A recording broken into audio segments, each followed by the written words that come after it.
I'm Andrew Wilson, and I'm going to follow the trail of the stolen funds. For this heist, nobody broke in and nobody took anything away. Once it became clear that an internationally recognized and respected institution like the Federal Reserve had been caught up in the heist, questions started being asked here in Washington. Very good evening from Manhattan, where recovery efforts are being hampered by major power shortages, fuel and patience running dry.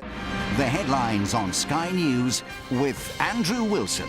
Very good evening to you. The Governor of the Bank of England has warned that the UK's withdrawal from the European Union would pose what he called the biggest domestic risk to financial stability. Ramallah, the de facto capital of the West Bank, has been turned literally into a ghost town. 250,000 people locked down by one military operation.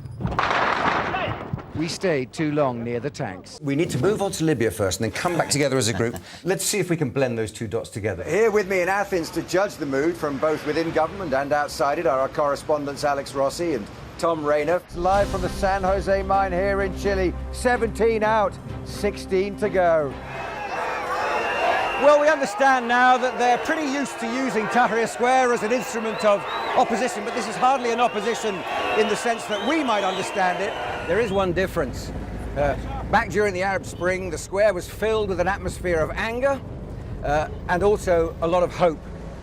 This time round, we're only really feeling the anger. So was Puerto Rico always on your radar as a place that you might move to live, or you explored? Or? No, it was never even on my radar at all. And are you working all the time? I mean, are you the kind of person who doesn't take holidays? Well, it's hard to, because I have a cell phone, so people can always call me. We must have covered about 4 or 5 miles, and we haven't seen a living soul.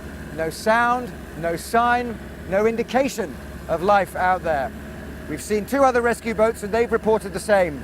No sign, no one left alive around here. But at times there's an element of feeding frenzy, I suppose. Contagion is often a problem, isn't it, with emerging markets?